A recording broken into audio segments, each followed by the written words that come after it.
చాలామంది. ఇక్కడ ఒక ప్రశంస, ఒక అద్భుతమైనటువంటి ఆధిక్యత ఆ స్త్రీకి ఇచ్చినట్టుగా మనం చూస్తాం.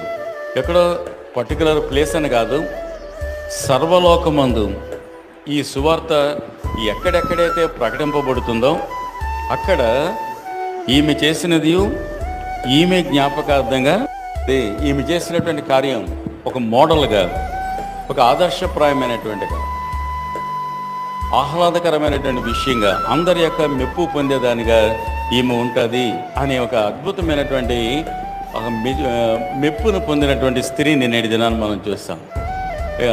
ఆ పెర్ఫ్యూమ్ను మనం చూసినప్పుడు జార్ అని ఒక చోట రాశారు, అత్తరు గుడ్డని, అచ్చ జటా మాంస్ అని, వెరీ కాస్ట్లీ పెర్ఫ్యూమ్ మాట.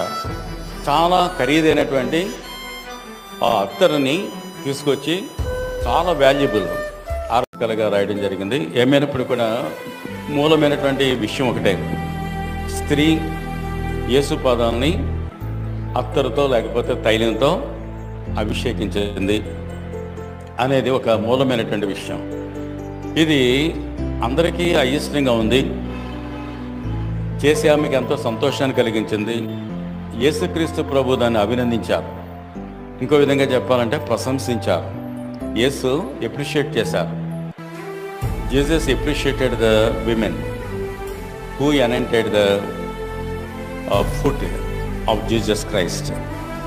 ఈ అత్తరుతో, పెర్ఫ్యూమ్ అంటాం, ఈ అత్తరుతో ఆమెను అభిషేకించినటువంటి ఆ స్త్రీని యేసుక్రీస్తు ప్రభు ఎంతో అభినందించినట్లుగా మనం చూస్తాం. మత్తయి సువార్త 26వ అధ్యాయంలోనే 13వ వచనంలో మీరు చూసినప్పుడు చక్కని మాటలు అక్కడ చూస్తారు. సర్వలోకమందు, ఇక మనం ఈ 4 సువార్తల్లో ఇద్దరిద్దరు సువార్తకులు ఒక రకంగా రాసినట్టుగా మనం చూస్తాం. She has done a beautiful thing to me. ఇంగ్లీష్లో చాలా చక్కగా రాశాడు, she has done a beautiful thing to మీ.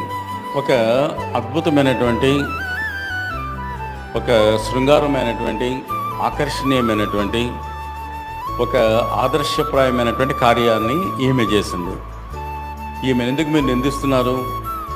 ఈమెను మీరు ఎందుకు అవహేళన చేస్తున్నారు, చిన్నచూపు చూస్తున్నారు అని మీరేలా తొందర పెడుతున్నారు ఆమెను అని యేసుక్రీస్తు ప్రభు ఆ శిష్యుల్ని గద్దించినట్లుగా, శిష్యులతో మాట్లాడినట్లుగా, అదే సమయంలో ఆమెని ప్రశంసించినట్లుగా కూడా చూస్తాం. ఆమె ఏం చేసింది, ఎందుకు ఆమెను తొందర పెడుతున్నారు అని మనం ఆలోచన చేసినప్పుడు